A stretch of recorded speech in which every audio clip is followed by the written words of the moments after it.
parte más prominente de la lesión.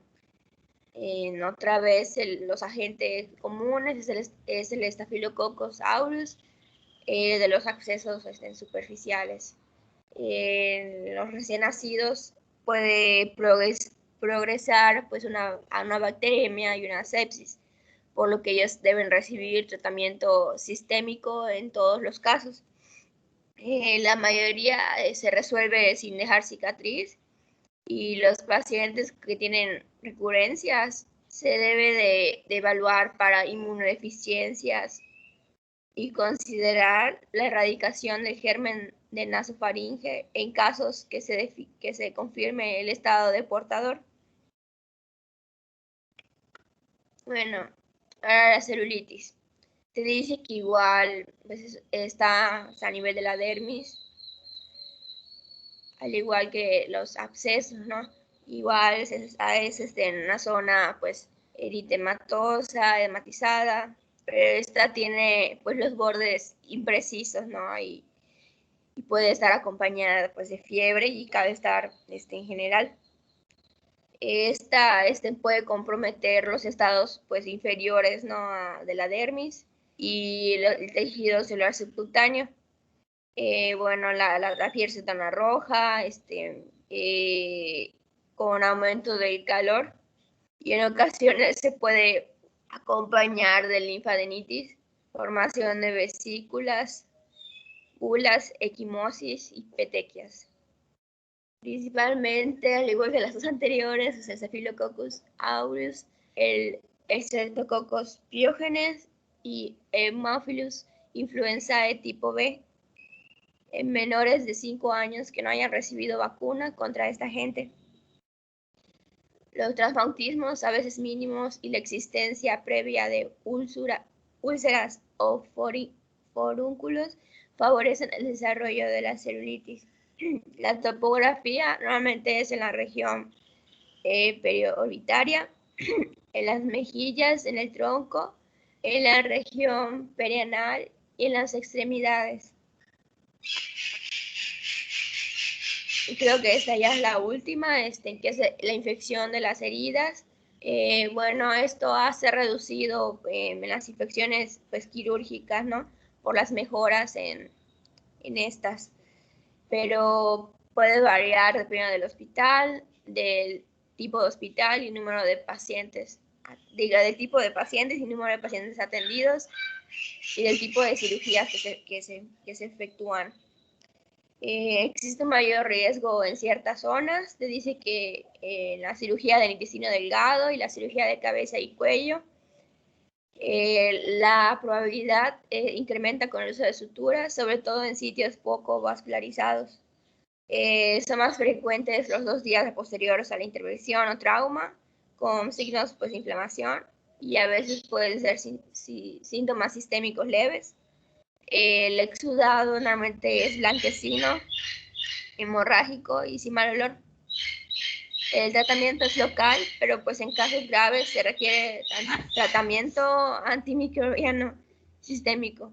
Las complicaciones, que son poco frecuentes, son diseminación a tejidos profundos, provocando pues la celulitis, como comentamos, la linfadenitis, la linfagitis o fascitis necrosante. Bueno, el diagnóstico del estafilococo se crecen rápidamente cuando se cultivan en medios no selectivos, pero se pueden utilizar medias selectivos, por ejemplo, el agar de manitol sal, para recuperar el Staphylococcus aureus en muestras contaminadas. Bueno, las pruebas de amplificación de ácidos nucleicos son de utilidad para el cribado de pacientes portadores de Staphylococcus aureus sensibles a meticilina.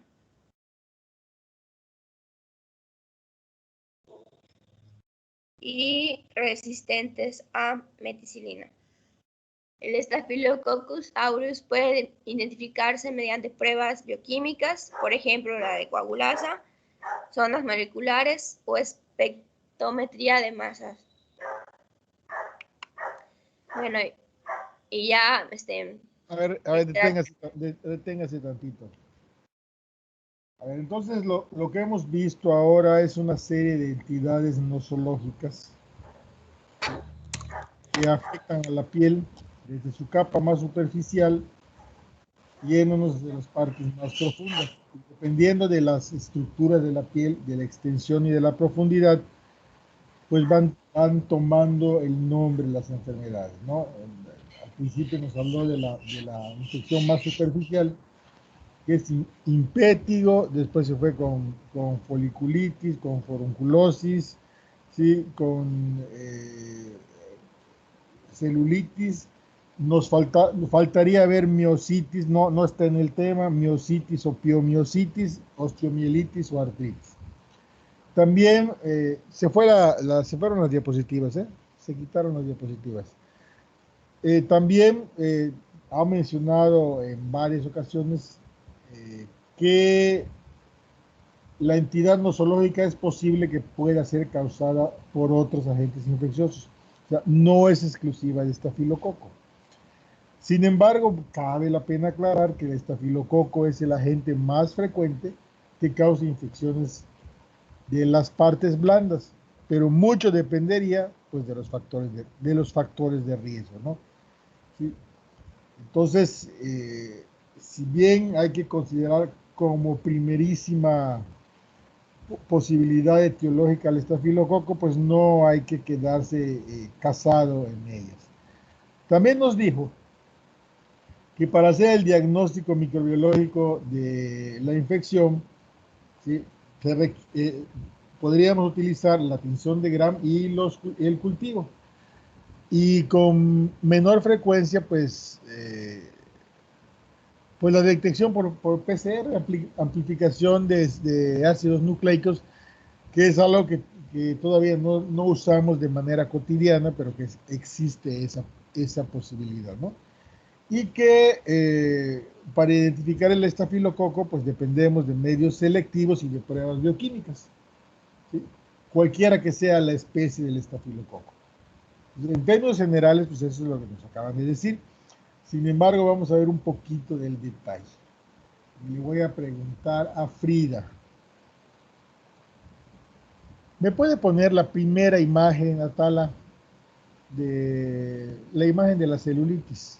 Póngamela por ahí. También puede ser la de la celulitis. Perdón. La del impétigo o la de la paroniquia, cualquiera de los dos.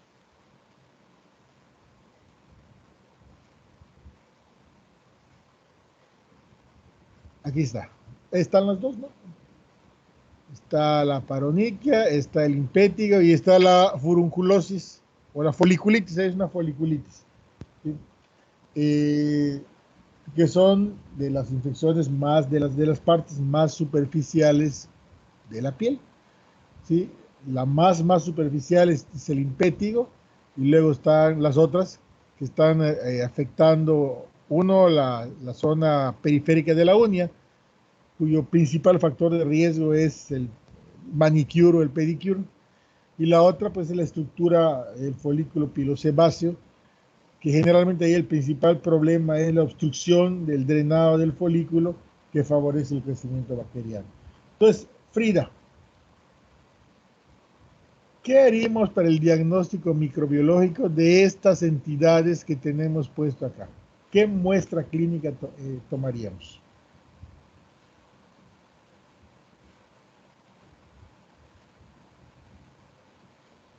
Realizaría un cultivo A ver, dígame cómo tomaría el cultivo. por medio de un raspado. No, a través de un cotonete, digo yo. Y si encontramos estafilococo, otros estreptococos, algún gram negativa, ¿a cuál le vamos a echar la culpa, Frida? Estafilococos aéreos. Bueno, voy a ir un poquito a otro lado para ver, para dejar claro esto. ¿Qué pasaría, Frida, si agarro y arrastro un cotonete en mi piel y lo mando a cultivar, estando clínicamente sano? ¿Sería positivo el cultivo o negativo? Pues podría ser positivo porque por la, ay, no recuerdo el nombre, de la flora de la piel. Ah, exactamente. Entonces, si tomamos un cultivo de la zona por arrastrado de un hisopo y lo encontramos positivo, ¿no sería lo que esperaríamos encontrar? Sí, Entonces, ¿cómo le vamos a atribuir, echar la culpa? Y es como si yo estuviera parado en el momento de un accidente ahí, donde ocurrió el accidente, y me echen la culpa del accidente. No, eso no puede ser, ¿no? ¿Usted le tomaría un cultivo a pacientes como estos, como los que estamos viendo aquí, sí o no? pues la verdad no creo porque le ha de doler lo que tiene, supongo, y Pues mm, sí, pero no por eso no hay que tomarlo. A ver, sí, bueno, le estoy atormentando un poquito porque una cosa es lo que dice el libro y otra cosa es la que hay que hacer, ¿no? Y en el caso de las infecciones así tan superficiales de la piel, habitualmente no es necesario tomar muestras de cultivo. ¿Sí? No es necesario, la infección es tan leve y el tratamiento pues básicamente sería, si es simpético, es un tratamiento local, aseo y la aplicación de un antibiótico tópico. Y si es un uñero, generalmente ahí el factor de riesgo es la presencia de algún pellejito que se quedó.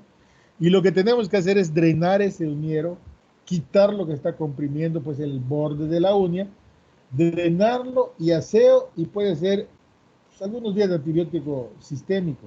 Pues habitualmente en estos casos no se requiere tomar muestras clínicas para hacer un cultivo. ¿Por qué? Porque son cosas que las vamos a resolver de una manera más sencilla. ¿De acuerdo? Pero supongamos en el caso de la paroniquia que ya hice lo que tengo que hacer y aparentemente no cura y quiero tomar un cultivo. Pues el cultivo ya no lo tomaría arrastrando un cotonete por encima. ¿Sí? Si hay una zona de colección de pus, lo que yo haría sería agarrar una agujita con una jeringa y puncionar y extraer el material purulento y esa sería la muestra clínica. Lo mismo va para las infecciones más profundas de la piel. Si es un absceso, antes de drenarlo, punciono y tomo material de pus con la jeringa y lo mando a cultivar. Si es una zona que no tiene colección, como es lo que estamos viendo arriba y a la izquierda, que está duro, rojo, edematizado, pero no tiene ninguna colección purulenta, lo que tengo que hacer es agarrar una jeringa con 1 mililitro de solución salina, ¿sí? Le inyecto ahí en la zona de la infección el mililitro de solución salina e inmediatamente la vuelvo a aspirar. Es una especie de punción, inoculación de solución salina y aspiración para que yo trate de traer lo que está ahí causando la infección. Sí, entonces hay que tener ingenio e idea de cómo tomaríamos la muestra clínica, ¿no? En el caso de los furúnculos, de los barritos y de todo eso, pues no tiene mucho objeto tomarla de ninguna manera de la parte superficial porque no nos va a ayudar, a menos que encontremos algo que de plano no tendría por qué estar ahí, ¿no? Pero a eso regularmente no, porque cuando tomamos muestras por arrastre, vamos a traernos muchas cosas y nos va a costar mucho trabajo interpretar.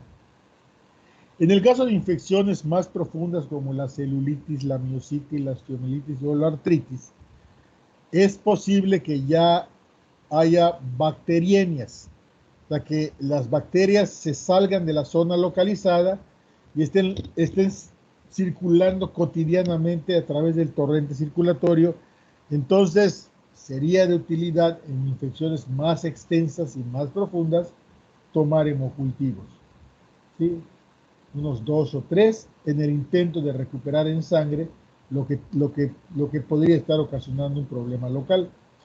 Sí, pero no olvidar que la forma más segura de obtener el agente infeccioso es tomarla del sitio donde estamos viendo la afectación, siempre y cuando se pueda. Entonces, ¿qué haríamos en un caso de celulitis, miositis, piomiositis, artritis o datos de enfermedad sistémica? Pues tomar los hemocultivos, porque si salen positivos, eso nos habla de bacteriemias, y tomarlos por punción local y mandar todo eso al laboratorio.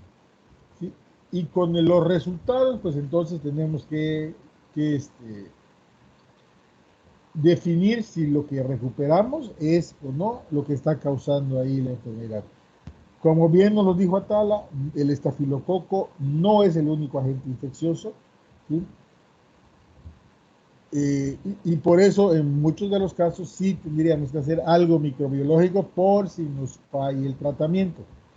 Aunque cuando vemos algo así, lo primero que se nos ocurre es estafilococo, tomamos las muestras clínicas, mandamos al cultivo e iniciamos el tratamiento. ¿Sí? ¿Con qué la iniciamos? Pues dependiendo de.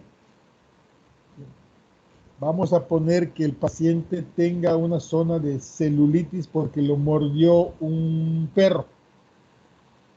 Pues si lo mordió un perro y tiene celulitis, ahí ya no vamos a pensar en estafilococo.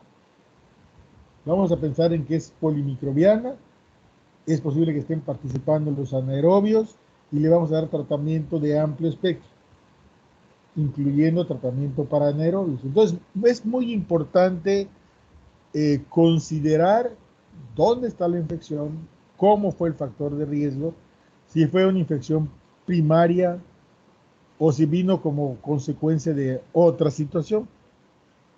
Por ejemplo, si estamos jugando béisbol, ¿sí? Te barres en una jugada, tienes una raspadura contaminada con tierra y tienes una zona de celulitis, pues tampoco vas a pensar exclusivamente en estafilococo. Sí, aquí estamos viendo el tema de estafilococo y nos están poniendo imágenes, ¿sí?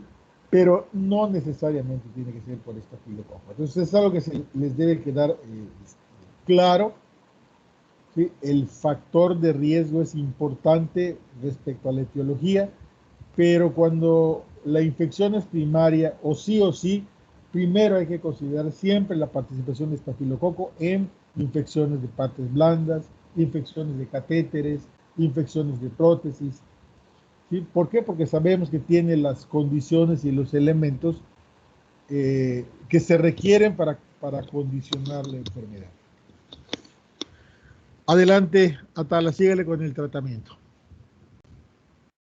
Bueno, ya solo falta el tratamiento y las medidas preventivas al final. Esto es del Murray, creo. Staphylococcus aureus. La infección Aureus, Atala, para que no se le olvide, aureus de oro. ¿Sí? Aureus, es oro, se refiere a aureus porque es dorado en su medio de cultivo.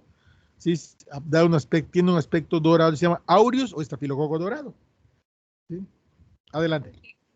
Bueno, Staphylococcus aureus. La infección se trata mediante incisión, como ya había mencionado, y pues drenaje. Y pues en caso de que pues haya una infección sistémica, pues está indicado la terapia antibiótica. El tratamiento empírico debe constar de antibióticos activos contra cepas resistentes a meticilina. La terapia oral puede constar de trimethoprim, sulfametazol, doxiciclina o minociclina, clindamicina o linezolid. La vancomicina es el fármaco de elección para el tratamiento, bueno, este ya no es intravenoso, sería en caso a lo mejor de una celulitis sistémica, que ya, bueno, y como alternativas aceptables puede utilizarse daptomicina, tigecyclina o linezolid. Bueno, y para el Staphylococcus coagulasa negativo, los tratamientos de elección son la oxacilina u otras penicilinas resistentes a penicilasa o vancomicina en caso de cepas resistentes a oxacilina. Para que el tratamiento tenga éxito, normalmente es preciso pues retirar el cuerpo extraño en caso que haya, es preciso tratar con rapidez la endocarditis o las infecciones que se puedan derivar para evitar daños tisulares extras y la formación de inmunocomplejos. Bueno. A ver, Ya. entonces, a ver, déjeme tantito. A ver, el tamaño del tratamiento va a ser del tamaño de la enfermedad, ¿sí? Tenemos que diferenciar.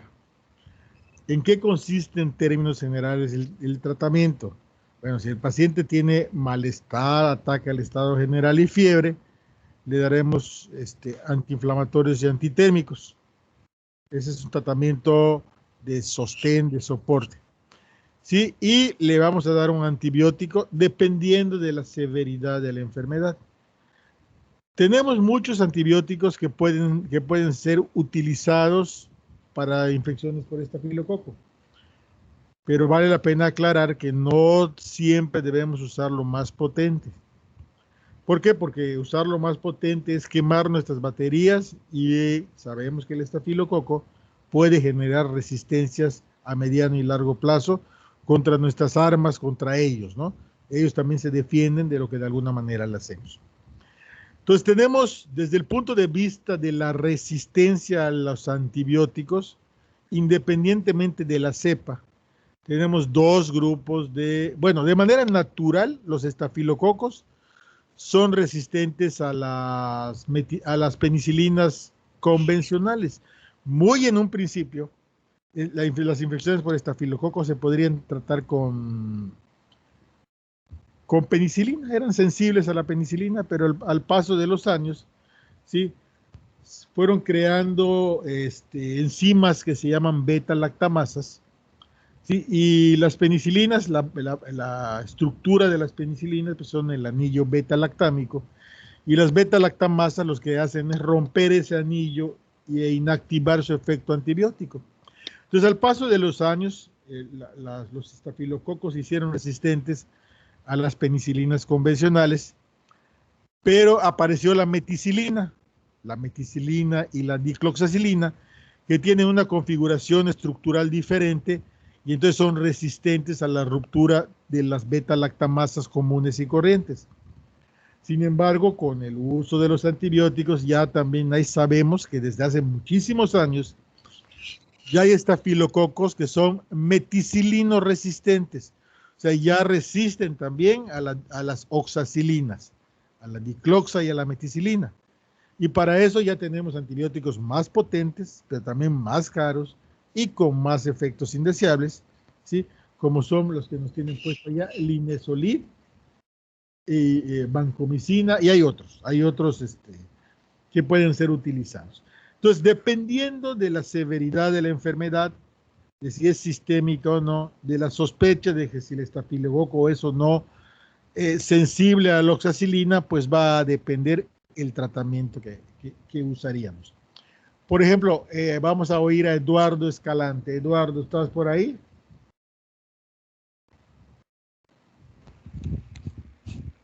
Sí. A ver, Eduardo, ¿qué tratamiento le darías a un paciente que tiene una lesión de impétigo alrededor del orificio nasal? Ahí nos tienen puesto ahí los antibióticos. Y suponemos que es por estafilococo.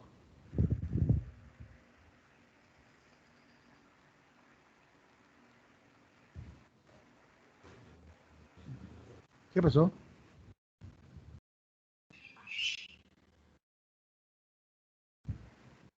¿Sí me escuchas? Sí. No estoy muy seguro, pero Bueno, no, quiero saber. Vancomicina pues no, esa no. Pues de plano esa no. Sí. A ver, primero la pregunta. ¿Le darías un tratamiento local o sistémico? Primero. Tenemos que definir. Local sería, local es untado y sistémico es tomado intramuscular o intravenoso. ¿Cuál seleccionarías? ¿Local o sistémico? Pues yo creo que local. O sea, si es algo muy superficial como impétigo, pues creo que local. Exactamente. No tendrías por qué darle ni siquiera tomado, a menos que tenga muchas lesiones, porque si hay pacientes con impétigo que tienen media cara infectada, y entonces ahí sí el tratamiento tópico o local, pues sería impráctico porque tendríamos que llenarle su cara de antibiótico. Entonces, no hay muchos tratamientos locales en forma de antibióticos, pero hay uno que se llama mupirocina. ¿Sí? Entonces, ¿qué tendríamos que hacerle? Lavado de la zona con agua tibia y un algodón para descostrar y luego aplicarle tratamiento local. Y muchas veces es con el lavado, ¿sí? Y el descostrado con lo que cura la infección. O sea, a veces el tratamiento a base de aseo es suficiente y es un empujoncito con el tratamiento local. Entonces, siempre seleccionaremos tratamiento local si se puede. ¿Cuándo se va a poder? Cuando la infección es superficial, cuando está limitada a una superficie pequeña, ¿sí? Y desde luego, pues no hay datos sistémicos. Entonces ahí seleccionaremos un tratamiento local. Si tuvieses, por ejemplo, Abraham, ¿sí? ¿Quién tiene barba de ustedes? Ahí te van a decir que ninguno, ¿no? ¿Quién tiene barba? Ninguno tiene barba.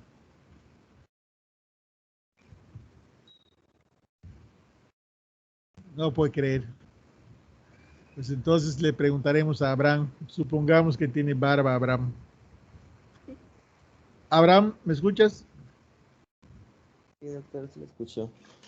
A ver, Abraham, si tienes dos zonas de foliculitis en la zona de tu barba del lado derecho, ¿qué tratamiento le darías?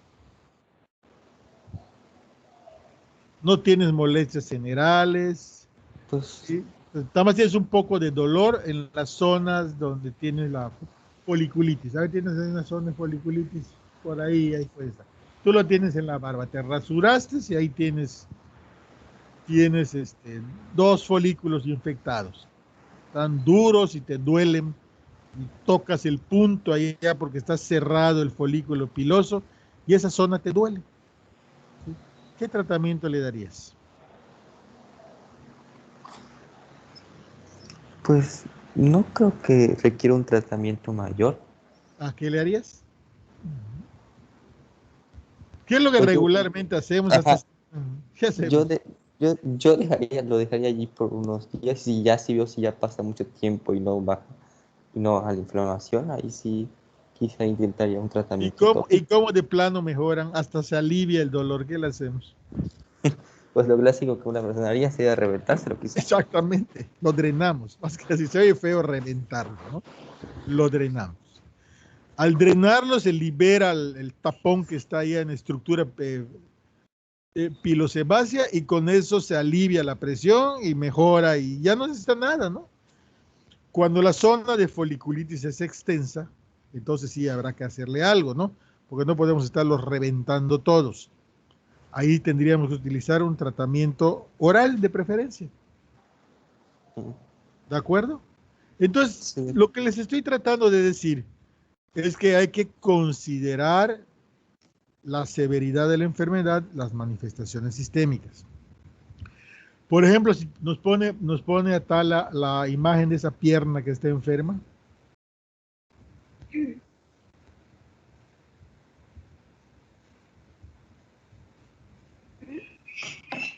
Pónganos a tal la imagen de la fotografía de la pierna. Esa. Ahí, por ejemplo, pues nunca se nos debería ocurrir darle un tratamiento local, ¿no? Porque estamos viendo que la infección ya está en el tejido celular subcutáneo. Si le ponemos cremas allá, además, miren la extensión, los 2/3 de la pierna. Seguramente este paciente tiene mucho dolor, tiene ataque al estado general, tiene fiebre, tiene escalofríos, es posible que tenga bacteremias. Entonces aquí tendríamos que seleccionar o un tratamiento oral o un tratamiento parenteral, ¿sí? Entonces ahí tendríamos que decidir también si el tratamiento se lo vamos a dar en casa o lo vamos a iniciar en un hospital. Y aquí sí o sí tendríamos que hacer lo necesario para tener la recuperación microbiológica, porque si nos falla el tratamiento inicial, pues vamos a meternos en problemas con lo que sigue, con lo que le vamos a dar, porque vamos a estar dando palos de ciego. Entonces aquí es tomar las muestras clínicas, tomar los hemocultivos, tomar el cultivo por punción aspiración, mandarlo al laboratorio e iniciar el tratamiento. Bien, de primera elección, los tratamientos que se deben usar son los de primera línea, a menos que el paciente tenga septicemia, endocarditis, meningitis, pues ahí tendríamos que ir con un tratamiento mucho más fuerte. Pero al día de hoy, lo que tendríamos que usar de primera intención son la meticilina y sus derivados, Diclox. Si la infección es muy grave, entonces, y sabemos que en la zona donde estamos trabajando, la frecuencia de resistencia a la meticilina para estafilococo es muy alta, pues nos podemos brincar de línea y ponerle los antibióticos que están indicados para infecciones por estafilococo meticilino resistente. Pero a veces las combinaciones de una meticilina con un aminoglucósido pueden funcionar también perfectamente bien. Entonces, si nos pone el tratamiento Atala para que vean la lista de antibióticos que podemos utilizar, yo nada más decirles que dependiendo de que si sospecho que es sensible o resistente a la meticilina, ¿sí?, voy a decidir el tratamiento antibiótico. Al día de hoy en nuestro medio, todavía el porcentaje de resistencia de infecciones adquiridas en la comunidad pues no es tan alto, así que podríamos utilizar de primera línea dicloxacilina, ¿sí?, que es la meticilina que tenemos aquí en el mercado. Podríamos utilizar trimetoprim con sulfamethoxazol, podríamos usar clindamicina, ¿sí?, que son medicamentos de primera elección, pero de primerísima es dicloxo, ¿no? Podríamos usar alguna cefalosporina de segunda generación, de primera generación. O sea, tenemos un amplio arsenal. Y lo que nos pone aquí el libro, que creo que esta tabla es del Cumate, donde se enfoca mucho el tratamiento de enfermedades serias, pues nos pone en realidad todos, pero hay otros antibióticos que podemos utilizar. ¿De acuerdo? A ver, ¿preguntas o comentarios?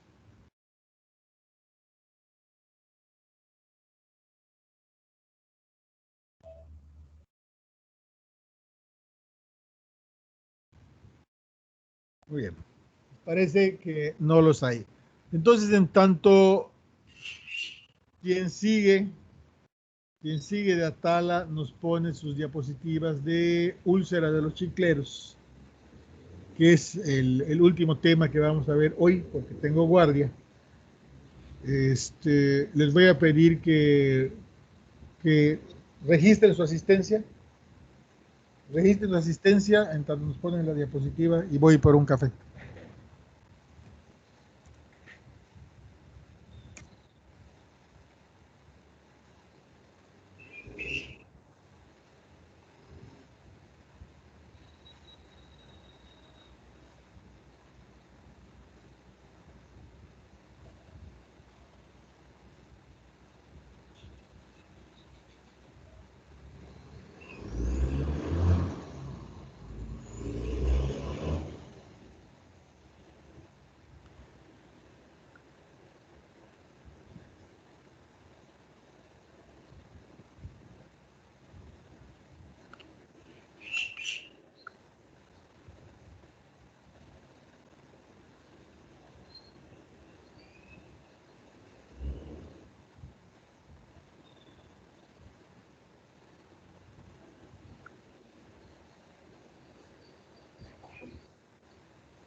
Muy bien, pues vamos a continuar.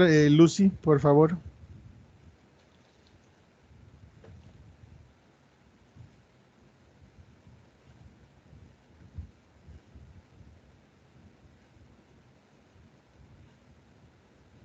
Adelante, Lucy.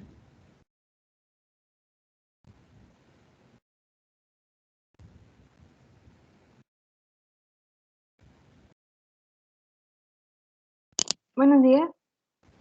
Sí, buenos días, Lucy. Ya le oímos, ya vemos las diapositivas. Nada más póngalas en modo de presentación. Claro.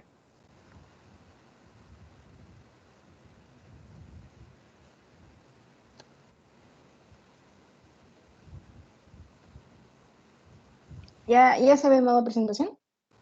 Sí, ya ahí la tenemos. Ok. Bueno, muy buenos días. El día de hoy yo les voy a hablar acerca de la leishmaniasis, o como es más comúnmente conocida como la úlcera de los chicleros. Bueno, aquí tenemos los contenidos que vamos a abarcar el día de hoy, empezando con la epidemiología. Bueno, primeramente hay que hablar acerca de la presentación de la enfermedad. Bueno, para empezar, la leishmaniasis va a tener una presentación que puede ser de dos maneras, ya sea en forma de brotes o en forma aislada. Ahora, esto sí tiene una preferencia hacia ciertas zonas, y estas son normalmente zonas agrícolas en donde hay una siembra y cosecha de tanto, bueno, ya sea cacao, café o árboles chicleros. Eso se debe a que la siembra y cosecha de esos productos y los desechos de esos favorecen el desarrollo del vector que va a transmitir el parásito de la enfermedad, los cuales vamos a abarcar un poquito más adelante. Muy bien. Ahora, con respecto específicamente a la presentación de la leishmaniasis en nuestro país, hubo un registro acerca de los casos presentados durante el periodo de 2007 a 2012, en donde se registraron 3.637 casos en 18 estados. Esto ya presentó una disminución al sexenio anterior, debido a que previamente habían sido, disminuyó un 34.24%, ya que previamente se habían registrado 5.530 casos. Ahora bien, como ya hemos mencionado, sí presenta una cierta preferencia geográfica la leishmaniasis, debido a que prefiere los lugares donde haya cosecha de esos productos, por lo que hay estados en donde hay mayor presencia de esta enfermedad. Durante el registro de 2007 y 2012, los estados en donde se registraron más casos fueron los siguientes: Tabasco, que representó el 35.5% con 1.290 casos, Quintana Roo con 1.035 casos, Chiapas con 517 casos y Campeche con 468. Esos fueron los estados que presentaron más casos durante el periodo. Sin embargo, no son los únicos casos en donde suele predominar la leishmaniasis. De hecho, se dividen en tres regiones los estados de México en donde se suele presentar esta enfermedad, que son la región del centro, la región del Golfo y la región del Pacífico. En la región del centro, los estados que suelen presentarla es Morelos y Puebla. La región del Golfo, que es donde estamos, es en Veracruz, Tabasco, Campeche, Quintana Roo y Yucatán. Y la región del Pacífico, los estados son Chiapas, Guerrero, Jalisco, Nayarit, Oaxaca y Sinaloa. Ahora bien, con respecto a las vías de transmisión, la principal vía de transmisión, claro, es a través del vector, que vamos a mencionar en un momento. Sin embargo, esa no es la única manera, es la principal, como ya habíamos mencionado, pero no es la única. También puede ser a través de jeringas entre usuarios de drogas, o en general cualquier tipo de uso compartido de jeringas de una manera no higiénica, a través de transfusión sanguínea, transmisión vertical madre e hijo, trasplante de órganos. Y claro, también existen factores de riesgo que van a hacer que cierta población sea más vulnerable a pues, padecer de la leishmaniasis. En este se encuentran pacientes con VIH, o en general pacientes de alguna manera inmunocomprometidos o malnutridos. Y claro, personas que viven en pobreza, o en general en viviendas en situaciones deplorables, debido a que estas condiciones en la vivienda suelen atraer a los... Ahora, con respecto a la preferencia sobre sexo y en la edad, en la preferencia sobre el sexo, hay un registro de mayor cantidad de casos en hombres sobre mujeres. Sin embargo, se cree que pudiera existir un sesgo en la información acerca de esto debido a un sesgo de trabajo, porque como hemos mencionado, las zonas principales son las zonas de cosecha, y debido a que usualmente hombres son los que trabajan en las cosechas de cacao, en las cosechas de café, se cree que pues por este motivo es que se presenta mayor caso en hombres, debido a que son los que principalmente trabajan en estas zonas. Ahora, con respecto a la edad, va a depender mucho de la especie de la que estemos hablando. Primeramente tenemos a la cabe destacar que esas no son las únicas dos, pero son las que pone de ejemplo el libro. El infantum, como su mismo nombre sugiere, se presenta principalmente en niños, en este caso predominantemente en menores de 5 años. Y el Edonavi tiene un predominio entre la población de entre 13 a 25 años. Ahora bien, la etiopatogenia y la fisiología. A ver, nada más deténgame tantito ahí a su presentación para complementar con algunas cosas. Póngame el anterior, por favor. Ahí. Bien, entonces lo que nos acaba de decir Lucy son los aspectos generales de la leishmaniosis. Vale la pena señalar aquí desde el principio que de acuerdo a la forma clínica hay dos tipos de leishmaniosis. ¿Sí? La leishmaniosis cutánea, que es la que sobre la que vamos a profundizar un poquito, y la leishmaniosis visceral. La leishmaniosis cutánea, su nombre coloquial es la úlceros chicleros, ¿sí? Y generalmente en nuestro medio es causado por la leishmania mexicana. ¿Sí? Y aquí estamos viendo las otras leishmanias, que son las que causan leishmaniosis visceral, que aquí en el estado pues no tenemos, pero en los estados vecinos de Chiapas, por ejemplo, sí tenemos leishmaniasis visceral, pero es una enfermedad más de Sudamérica. Entonces nosotros vamos a ver aquí el enfoque en la leishmaniasis visceral, cutánea, porque es la que tenemos en nuestro medio, pero no olvidar que existen variedades cutáneas que pueden diseminarse o que pueden tener zonas extensas de enfermedad. Bien, aquí tengo a la vista también el boletín epidemiológico de la Secretaría de Salud. El último boletín publicado es el de la semana 16, que incluye hasta la fecha del 3 de mayo. Y lo que tengo a la vista es la página número, bueno, no importa la página, es una de las primeras páginas donde al final del cuadro vemos, la voy a poner, no importa, para que vean. No quite sus diapositivas, Lucy, después nos comparte su pantalla. ¿Sí? Bien, aquí tengo el boletín, ¿ya lo están viendo? Sí, doctor. Sí, ya lo ven, ahí está. Semana 16 de 2021. En la página 10 está un concentrado de los casos nuevos de enfermedades de notificación inmediata hasta la semana 16. ¿Sí? Esta es una forma rápida de checar qué es lo que tenemos hasta la semana 16. Y si nos vamos hasta abajo de este cuadro, aquí tenemos a la leishmaniasis visceral y a la leishmaniasis cutánea, sus códigos. Y lo que vemos es que en lo que va de este año y el año pasado, pues no hay ningún caso reportado de leishmaniasis ni cutánea ni visceral en el país. Estamos viendo 2021, ¿sí? La media de la semana 2016, la semana 16 del 2020, y estamos viendo que en todo esto, aquí no hay datos disponibles, en todo del 2016 al 2020, y en lo que va de este año y lo del año anterior, pues no hay ningún caso reportado. Esto no quiere decir que no haya, ¿sí? Sino que no se reportó, y si se reportó, pues lo hicieron a un lado por alguna situación, ¿no? Pero por lo menos casos reportados no los hay.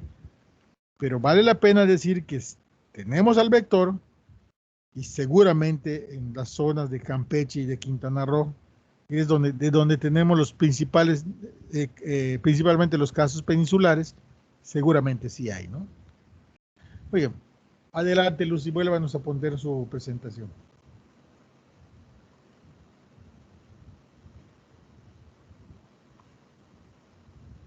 ¿Ya se ve?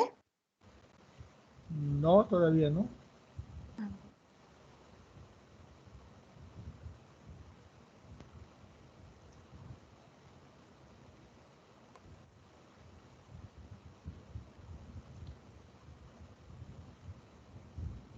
¿Ahora se ve? Ahora sí, ahora sí.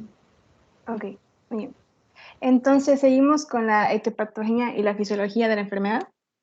Primeramente, hablando acerca del agente etiológico. En este caso, el agente etiológico es un protozoario de la familia Trypanosomatidae, que es conocido como la Leishmania. Este es un parásito digenético que en su ciclo de vida lo encontramos de dos formas, que son, aquí les podemos ver la forma de promastigote y la forma de amastigote. Estas van a tener características tanto funcionales como estructurales e incluso sitios donde se van a encontrar en nuestro vector. La forma de promastigote va a ser como tal la forma infectante de la leishmania y va a tener una forma enlongada, va a ser extracelular y esta se multiplica en el tracto digestivo de los vectores. Va a ser más grande que la forma de amastigote, va a medir de 20 a 30 micrómetros y esta como característica tiene un flagelito que podemos... Ahí está, un flagelito que podemos observar que le va a servir para su motilidad, mientras que el amastigote es más pequeñito, mide solamente de 2 a 5 micrómetros y esta es la forma replicativa de la leishmania. Este es redondo u oval y no tiene flagelo. Es intracelular y este se encuentra en los fagolisosomas de los vectores, que es en donde se van a dividir. Ahora bien, el vector de la enfermedad son insectos hembras, hematófagas, pertenecientes a la familia Cicoidae y a la subfamilia Phlebotominae. Estos tienen varios nombres comunes, entre los que se encuentran pues la mosca de los chicleros. Sin embargo, pues la verdad yo le veo forma como que un poquito más parecida a un mosquito. Y entre sus otros nombres, de hecho, como la puedes encontrar en internet, está la papalotilla. Ahora bien, ¿cómo adquiere la leishmania el vector y cómo se lo transmite a los humanos? Bueno, primeramente se tiene que, obviamente, picar a un animal infectado e ingerir ya sea la sangre, linfa o macrófagos de este. Lo que va a consumir primeramente pues es la forma de amastigote y ese se va a encontrar en el tubo digestivo de nuestro vector en donde va a madurar, digamos, en la forma de promastigote.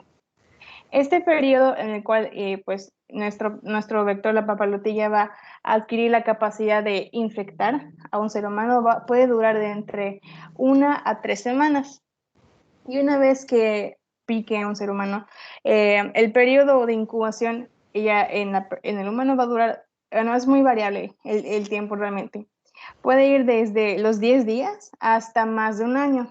Así que es pues bastante grande el periodo de tiempo que podría ser el periodo de incubación. Antes de que le cambie, Lucy, díganos cuál es la forma diagnóstica. Es el promastigote, ¿no? No. Ahí está hay una D de diagnóstico, un triángulo con una D. Sí, es verdad. Ahí, exactamente. Sí, eso es muy importante porque lo que iríamos a buscar en la muestra clínica sería eso. Pónganse abusados porque por ahí les ponemos siempre un caso clínico donde decimos una lesión de tales características. Se le hace biopsia en la zona periférica y encontramos amastigotes. ¿Cuál es el diagnóstico? ¿Sí? En el caso de la úlcera de los chicleros, que es una enfermedad de las partes blandas de la piel, generalmente la muestra clínica la tomamos de una biopsia o de un raspado de la lesión. En el caso de las leishmaniosis viscerales, pues los tomamos de biopsia habitualmente de médula ósea. ¿Sí? Entonces es muy importante que ubiquemos de dónde tomamos la muestra clínica y qué es lo que estamos viendo, ¿no? ¿De acuerdo? Adelante. Bien, ahora pues la patogenia e inmunidad de la enfermedad. Vamos a describir cómo, o sea, qué sucede una vez que entra la forma de amastigote pues, en el ser humano. Primeramente se activa la respuesta innata en donde, primeramente se activa la respuesta innata para posteriormente ser reemplazada por linfocitos y macrófagos que aquí están representados como el Pac-Man, que ya sería la respuesta adaptativa. Ahora, el sistema inmune, claro, tiene que reconocer a nuestro parásito en este caso. Lo va a hacer mediante los receptores tipo TOL, que podemos observar acá, que suelen encontrarse en macrófagos, células dendríticas y células NK. Ahora, lo que va a reconocer específicamente va a ser unas estructuras de superficie, que son el lipofosfoglicano y la glucoproteína 63. Una vez que se reconozca, la respuesta va a ser la producción de esas citocinas inflamatorias que serían pues el factor de necrosis tumoral alfa, el interferón gamma y la interleucina 12. Ok, ahora bien, cabe destacar que los promastigotes en el suero van a activar la vía de complementos y los promastigotes van a pasar a ser a la forma de mastigotes por vía de la fagocitosis. Los promastigotes a través de la LPG, el lipofosfoglicano, de su superficie van a inhibir la maduración del fagosoma, al inhibir el estallido respiratorio y al inhibir el estallido respiratorio, que sería pues la respuesta microbicida, se permitiría la supervivencia y su multiplicación. Ahora bien, en este caso, las células dendríticas van a hacer, una vez que esté fagocitado el parásito, van a viajar a los ganglios linfáticos. Y las células dendríticas, que ya sabemos que son células presentadoras de antígenos, van a actuar como las principales células presentadoras de antígenos de la leishmania. Ahora bien, una vez que esta pretenda presentar a la leishmania, dependiendo de la especie de la que estemos hablando, dependiendo si esta tiene MHC1 o MHC2, se va a presentar a linfocitos, ya sea CD4 o CD8, dependiendo del caso. Ahora, si esta se presenta a los linfocitos CD4, dependiendo, claro, de la interacción de la misma célula presentadora de antígenos con el linfocito y las citocinas que se vayan a liberar, van a determinar si esta se termina diferenciando a un linfocito CD4 TH1 o TH2. En la TH1 lo que terminaría liberando es interferón gamma, como sabemos, y esta se encuentra asociada con la patología y el control del parásito como tal, mientras que si esta se termina diferenciando a la TH2, libera interleucina 4, la 5 y la 13, y esta se asocia con la susceptibilidad de la enfermedad. Ahora, debe haber un balance entre la TH1 y TH2. Bueno, cuando existen desbalances y hay una preferencia sobre uno, digamos, del TH2 sobre el TH1, se presentan ciertas características, como aquí lo dice. Un exceso de citocinas de las TH1 puede producir un daño muy importante en los tejidos con pocos parásitos. Un ejemplo de eso sería como lo que sucede en la leishmaniasis monocutánea, mientras que un exceso de citocinas TH2 se daría en en tejidos con gran carga parasitaria, como sería en la leishmaniosis visceral. Ahora, como ya había mencionado el doctor, existen diferentes formas de la leishmaniasis. Existe una forma cutánea, bueno, no existe una forma cutánea. Existe la clasificación de formas cutáneas y de aquí se desglosan varios tipos. Y también tenemos a la forma visceral. Ahora, con respecto a la forma cutánea, tenemos a las que son conocidas como polar negativa o anérgica y a la polar positiva o hiperérgica. La polar negativa o anérgica es la que se observa, por ejemplo, en la leishmaniasis cutánea difusa, en donde las lesiones suelen ser abundantes y presentan abundantes parásitos, mientras que en la polar positiva o hiperérgica es como en la que se encuentra en la leishmaniasis monocutánea, en donde suele haber como que un gran infiltrado linfocitario y una vasculitis inicial. Ahora sí, vamos a hablar un poquito más acerca de cada una de estas formas. primeramente, hablando acerca de la leishmaniosis visceral. Aquí, queda claro que los numeritos no tienen nada que ver realmente con la evolución, simplemente es para llevar un orden. Ahora sí. Bueno, la leishmaniosis visceral es la forma, de afección sistémica de la leishmaniosis. Este tiene un periodo de incubación nuevamente variable, como ya hemos visto. Naturalmente, y en general, el periodo de incubación de la leishmaniosis es muy variable, y específicamente para la visceral puede ir desde 10 días hasta 1 o incluso 2 años. Ahora, bien, las especies de leishmaniasis que suelen causar la leishmaniasis visceral, bueno, claro, van a depender del continente que estemos hablando. En Asia y África, principalmente tenemos a la L. donovani y la L. infantum, que principalmente ataca a adultos jóvenes, mientras que en el Mediterráneo y aquí en América, la L. infantum y L. chagassis son las que suelen presentar esta enfermedad y es predominante en niños menores de 10 años. El cuadro clínico de la leishmaniasis visceral suele presentarse mediante fiebre, escalofríos, diaforesis, palidez progresiva, pérdida de peso y diarrea y vómitos. En la exploración física para la leishmaniasis visceral vamos a encontrar una desnutrición, nuevamente palidez en la piel y mucosas, hepatomegalia y esplenomegalia. Y de hecho, es una característica de la forma visceral. Esta afecta principalmente órganos como el hígado, que aquí lo podemos observar representado, el vaso y la médula ósea. Y entre las afecciones principales a estos órganos suele ser un agrandamiento lento de estos órganos por hiperplasia. Y es lo que se intentó representar mediante estos circulitos, donde se ve el hígado que poco a poco se ve un poquito más grande. Ahora, con respecto a lo que esperamos encontrar en el laboratorio, encontramos anemia, leucopenia, trombocitopenia, ya sea secundaria a hiperesplenismo y una hipoalbuminemia. Eso es con respecto a la leishmaniasis visceral. Ahora pasamos a las cutáneas, y como ya he dicho el lector, son las que pues, nos competen en este caso para la sección de afecciones a la piel.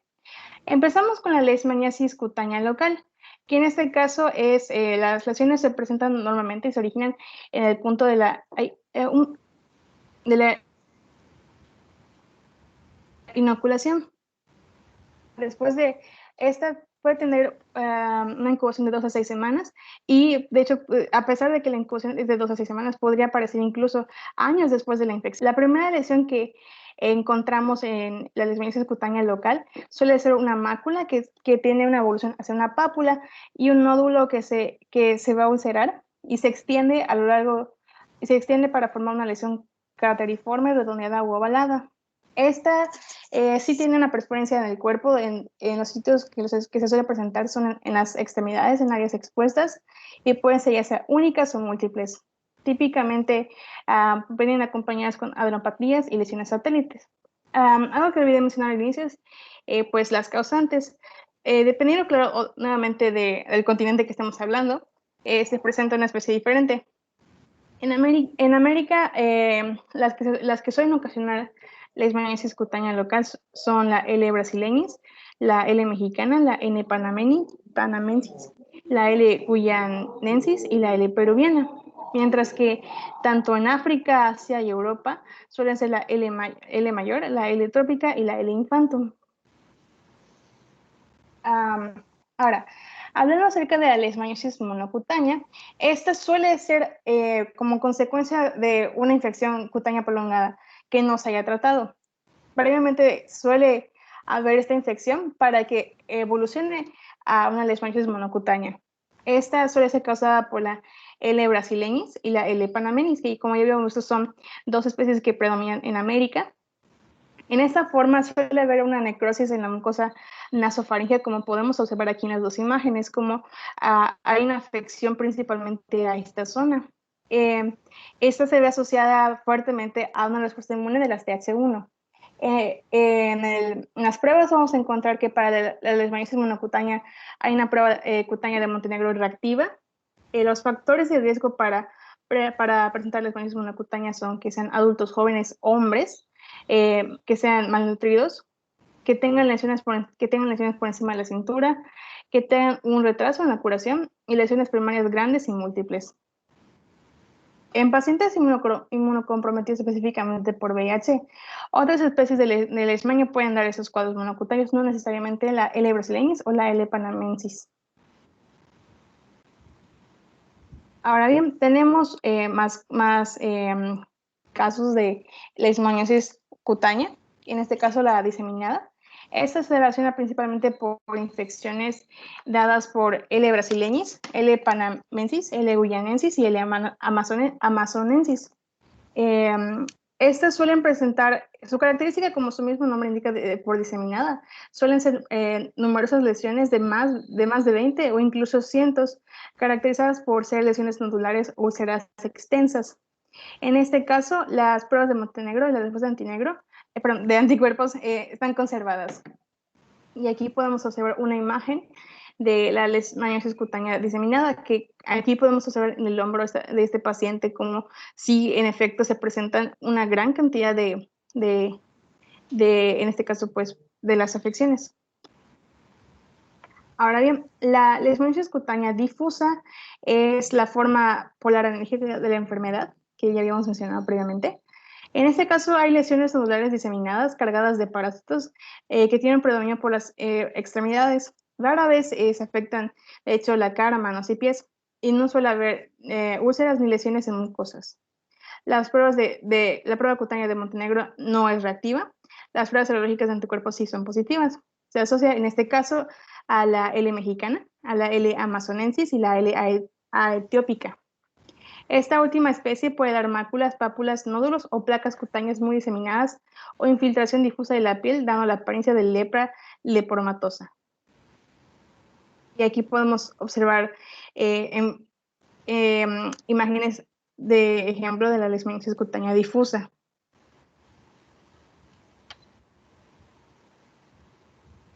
La leishmaniasis dérmica post-Kala-Azar. Esta es una complicación de la leishmaniasis visceral en regiones donde la especie donde la L. donovani es endémica. Es caracterizada por zonas hipopigmentadas, exantema maculopapular o nodular en pacientes que se recuperan de la leishmaniasis visceral. Normalmente esta aparece ya a más de un año, pero puede ser antes o durante la enfermedad activa de la leishmaniasis visceral, especialmente en Sudán.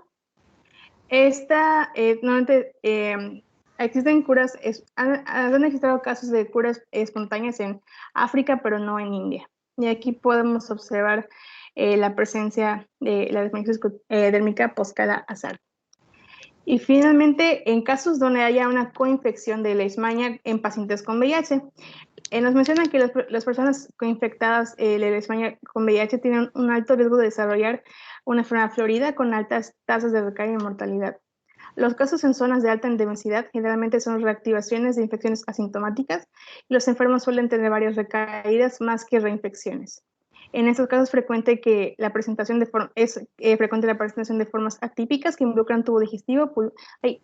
Doctor, ¿me permite un momento para conectar mi computadora, por favor? Sí, cómo no. Sí, Gracias. adelante.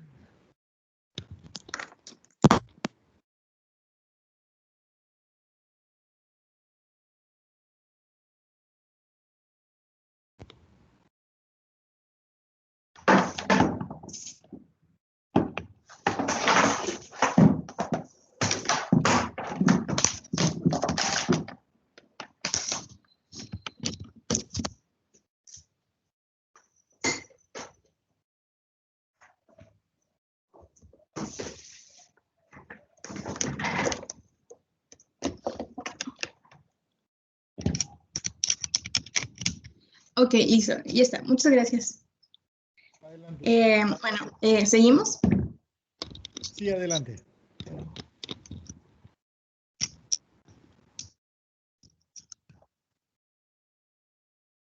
Ok, muy bien. Ahora pasamos al diagnóstico. Que primero,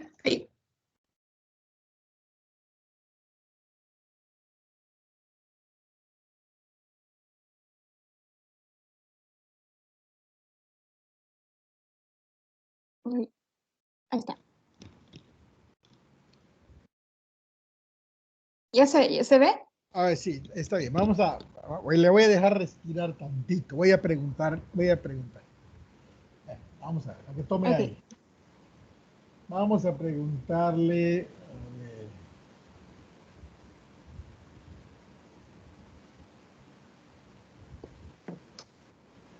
Vamos a preguntarle a Daniela, la número 1 de la lista, Daniela. Bien, Daniela, Lucy nos dijo que hay varias formas clínicas de leishmaniosis, ¿no? Las localizadas, la mucocutánea y las formas viscerales.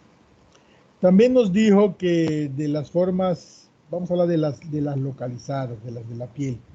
Habían unas formas anérgicas y otras formas hiperérgicas y que se asocian al cuadro clínico. Por ejemplo, las mucocutáneas, las formas mucocutáneas o las diseminadas generalmente son las anérgicas y se relacionan con gran cantidad de parásitos en las lesiones. Y las otras, donde hay más respuesta inflamatoria, son las hiperérgicas, ¿sí? A eso se refiere el término anérgico y a eso se refiere el término hiperérgico. A ver, Daniela, ¿cómo vamos a saber si es una forma anérgica o es una forma hiperérgica?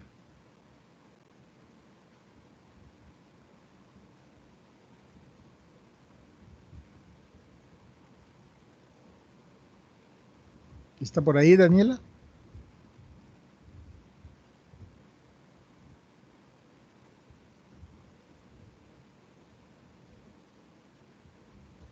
A ver, ¿no llegó a la clase, Daniela?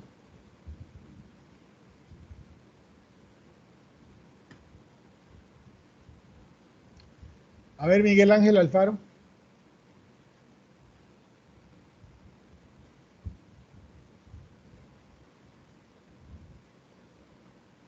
Puede ser por algún signo en específico, como sería una inflamación extensa en las formas A ver, hiper. te voy a ayudar, te voy a repetir la pregunta. Sí, Lucy nos dijo que hay varias formas clínicas, pero esas formas clínicas pueden estar asociadas a características inmunológicas. ¿Sí? Cuando uno dice anérgico o hiperérgico, se refiere a la condición inmunológica de la persona. ¿Sí? Entonces nos dijo, esta forma clínica habitualmente es anérgica y esta otra forma clínica habitualmente es hiperérgica. En las formas anérgicas hay muchos parásitos en las lesiones y en las formas hiperérgicas hay pocos parásitos. ¿Cómo sabemos si es anérgica o hiperérgica?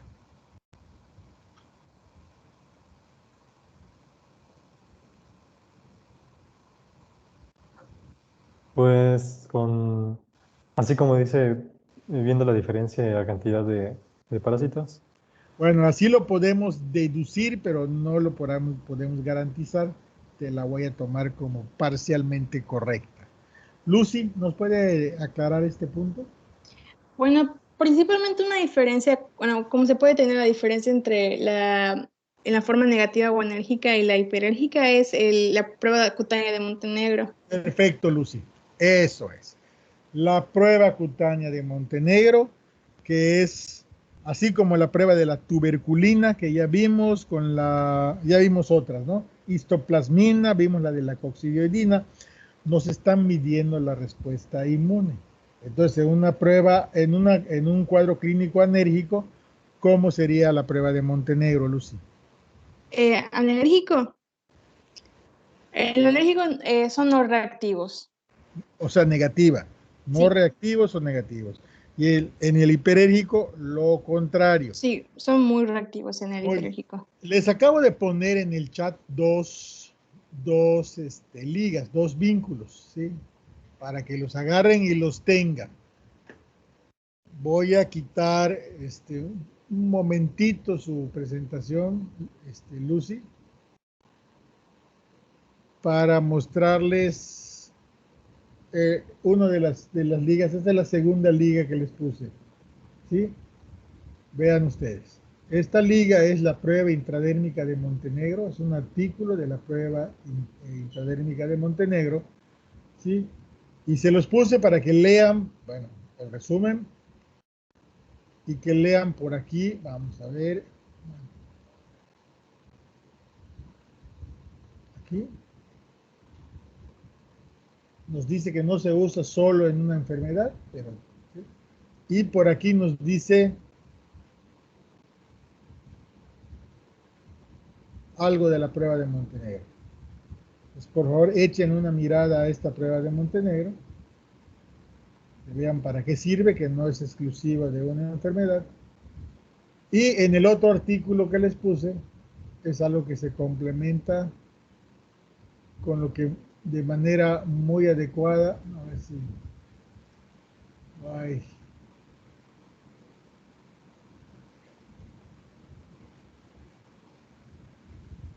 acá. Sí, aquí está en inglés, pero se entiende perfectamente bien. De lo que nos va a hablar Lucy ahorita, del diagnóstico diferencial y del tratamiento. Está complicado el tratamiento, y aquí donde dice más,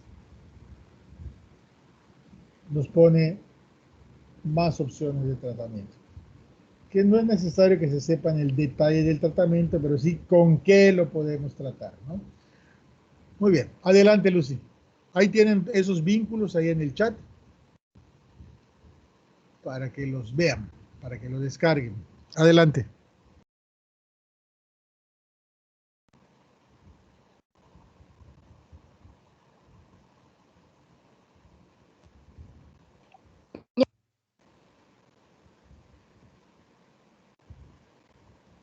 ¿Se ve la presentación? Ya está, ya la estamos viendo. Ok.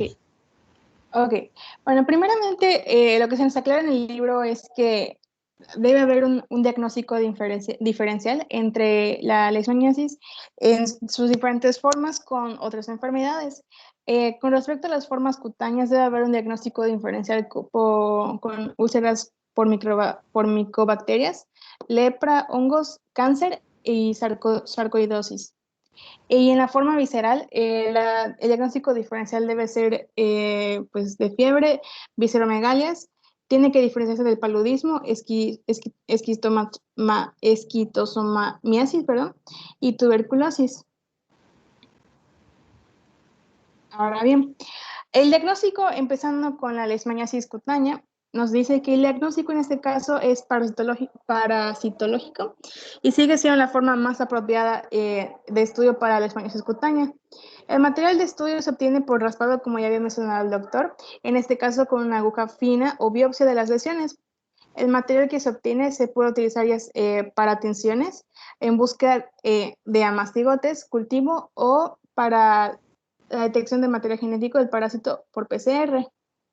Los estudios serológicos, en este caso, para las lesiones cutáneas son de baja sensibilidad y no permiten detectar infecciones pasadas de infecciones actuales. Es decir, si alguna vez estuvo enfermado de leishmaniasis, realmente las pruebas serológicas no van a permitir diferenciar si el paciente actualmente está infectado o si simplemente alguna vez estuvo infectado. La prueba cutánea de Montenegro tiene utilidad en estudios epidemiológicos de medición de los expuestos y para la evaluación indirecta del estado inmunológico de los pacientes. Ese fue en el caso de la leishmaniasis cutánea. Ahora bien, el diagnóstico de la leishmaniasis visceral, primeramente nos dicen que es un poquito más pues, extensa. Dicen que tiene que ver una combinación de signos clínicos persistentes y con las pruebas parasitológicas y pruebas serológicas. En este caso, las parasitológicas abarcan las tensiones de tejidos para buscar amastigotes en los macrófagos. El cultivo en medio especial como las 3Ns, que son Nicole, Novi y McNeil, o la búsqueda por medios moleculares para detección del ARN ribosomal o de ARN del cinetoplasto del parásito con la PCR. La PCR, en este caso, sí es una prueba de alta sensibilidad que no requiere de procedimientos invasivos para el paciente. Sin embargo, como pues en muchos casos suele pasar, es una prueba cara y el costo es un limitante y se requiere de laboratorios especializados. No en cualquier laboratorio se logra hacer esta prueba. Ahora bien, la búsqueda de mastigotes en los tejidos tiene una sensibilidad de hasta el 95% en aspirado esplénico y de un 65-85% en los aspirados de médula ósea. Ahora, con las pruebas serológicas se pueden detectar anticuerpos por pruebas a base de antígenos derivados del listado de promastigotes, y esas pruebas serológicas son las que podemos observar en el cuadrito de aquí arriba. En el cuadrito de acá arriba, que podemos observar estas diferentes pruebas que tienen diferentes sensibilidad y especificidad. El DAT, que tiene una sensibilidad de 94 y una especificidad de 89. El IFAT o IFI de 88 y 90. La prueba ELISA de 87,77 y estas de RK39 ELISA y RK39 TIRA, que nuevamente tienen tanto una sensibilidad como una especificidad bastante alta. Ahora, nos indican que para estos estudios serológicos es recomendable combinar resultados de más de una prueba y considerar que las pruebas aisladas realmente no son válidas para el estudio de personas infectadas que son asintomáticas ni para seguir la recuperación de los enfermos.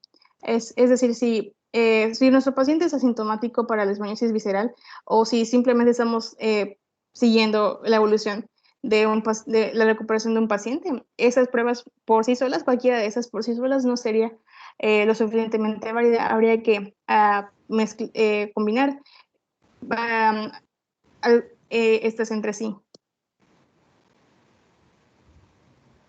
Bueno, ahora, con respecto al tratamiento de la leishmaniasis, pues también primeramente nos indican el de la leishmaniasis visceral, y esta nos dice que lo que se espera, claro, del tratamiento es que se cure el paciente y se reduzcan las recaídas a la enfermedad y la aparición de cepas que sean resistentes a los medicamentos.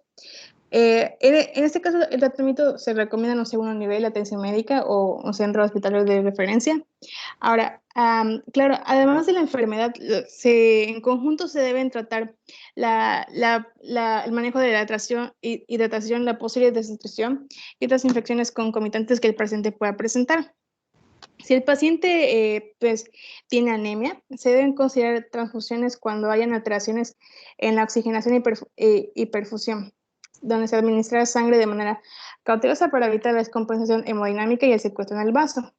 Ahora bien, los medicamentos que se suelen recomendar para la forma visceral de la leishmaniasis son las siguientes: la anfotericina B-liposomal, en donde su dosis suele ser de 3 a 5 miligramos por kilo por día en forma intravenosa durante 3 a 6 días, o de 20 miligramos por kilo por dosis total. En este caso, su recomendación y calidad pues puede ser desde muy baja a muy fuerte, y los efectos adversos que encontramos son menores que a la anfotericina de desoxicolato. Ahora, aparte de la anfotericina, también pues, está la anfotericina B-desoxicolato, como se menciona acá, donde la dosis es 1 miligramo por kilo por día, intravenoso durante 14 días, y 800 miligramos de dosis total. En este caso, los efectos adversos que podría presentar esas son fiebre, hipocalemia, un aumento en la creatinina y la tromboflebitis. Y pues existe un tercer medicamento posible para la leishmaniasis visceral, que son los antimoniales pentavalentes, en donde los posibles efectos adversos son que presente mialgias, atralgias, pancreatitis, una prolongación del intervalo QT, la inversión de T y la elevación del intervalo ST.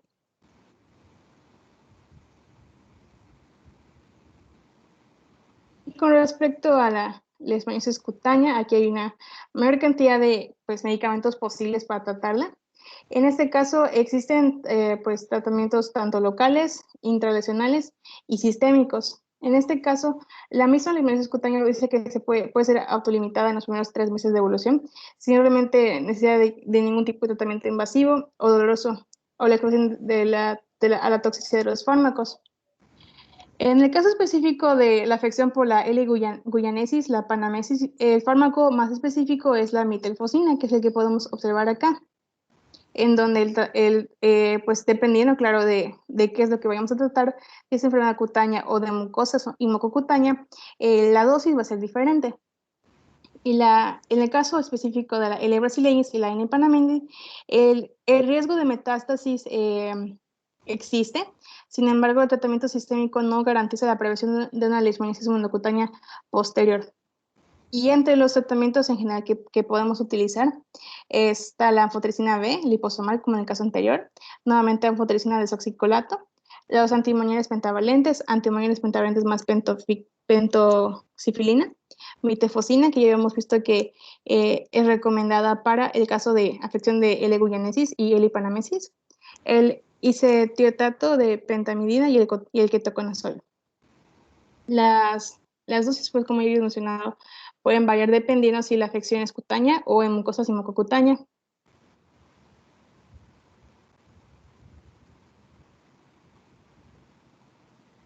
Bueno, y pues por último la prevención de la leishmaniasis.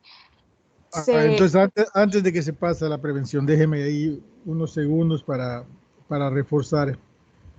El tratamiento de este grupo de enfermedades es un tratamiento complicado, ¿sí? Es por varios meses. Con medicamentos, pues algunos, por ejemplo, los antimoniales pentavalentes, pues no se encuentran disponibles en cualquier farmacia, ¿sí? Y se requiere de gente experta para conducir el tratamiento, dado que es una enfermedad que pues no todos tienen la oportunidad de ver. Ahorita ustedes están teniendo la oportunidad de estudiarla, pero probablemente en muchos años no vean ningún caso porque en el nivel de atención en el que van a estar, pues no va a ser algo que vean comúnmente. De hecho, en mi caso, a mí me tocó ver úlcera de los chicleros hace muchos años, cuando yo era pasante de especialidad. Estuve en Carrillo Puerto, Quintana Roo, en 1987, y por ahí en esa zona, pues tuve la oportunidad de ver varios casos de úlceras de los chicleros, habitualmente en las orejas. Y la verdad es que en ese entonces hacíamos algo que no dice acá. ¿Sí? Les dábamos tratamiento con metronidazol, porque pues, sabíamos que era un parásito, se nos ocurría que con el metronidazol lo podíamos curar. En varios casos hubo éxito, pero después de estudiar sabemos que el éxito se debe a que cuando son formas localizadas, lo más común es que curen solas, sin necesidad de ningún tratamiento. Entonces, aquí lo que debe quedar claro es que hay un arsenal de medicamentos, entre los que para las variedades sistémicas, la anfotericina B, ¿sí? Y los antimoniales pentavalentes, pues son los primeros a considerar. Y decir que todas las formas sistémicas o las formas mucocutáneas requieren tratamiento. Y las formas localizadas, pues no necesariamente lo van a requerir, va a depender de la evolución y de ciertas condiciones, ¿no? Lo importante aquí es que sepan identificar la enfermedad, que conozcan el diagnóstico diferencial, ¿sí? Que sepan que hay un arsenal de tratamientos, muchos de ellos muy tóxicos, ¿sí? Y que requieren un sumo cuidado para prescribirlos, ¿sí? Y que, bueno, estos pacientes deben estar en manos especializadas. Adelante. Finalmente, tenemos a la prevención, que en este caso la prevención para la leishmaniasis se concentra en pues, el reservorio humano, animal y el vector. En el caso del reservorio humano, lo que se pretende es, pues, claro, evitar las picaduras del vector, usando pabellones que pues sería como pues, mosquiteros, impregnados de insecticidas, ropas cubridoras y evitar el desarrollo de los síntomas. Con respecto al reservorio animal, con animales domésticos lo que se recomienda es el uso de collares con insecticidas o aplicar pues insecticidas directamente a los animales. Y el vector, pues lo recomendado es que se destruyan los refugios y la eliminación directa del insecto. Hasta ahora nos mencionan varias líneas de investigación para una vacuna posible para la leishmaniasis. Sin embargo, hasta ahorita no existe ninguna vacuna para esta, y dicen que la principal dificultad es que existen más de 20 especies posibles para la leishmaniasis, así que eso es un dificultante para el desarrollo de una vacuna que pueda pues, prevenir esta enfermedad. Y por último, tenemos la historia natural, que de hecho el cuadrito, aquí lo tenemos, y fue realizado por mi compañera Marister Sánchez Chan, del tercero E, que agarré de las diapositivas que ella realizó. Perfecto, ahí lo dejamos para que cada quien lo revise por su cuenta. Muy bien, ¿alguna pregunta, algún comentario respecto a estos temas que acabamos de ver?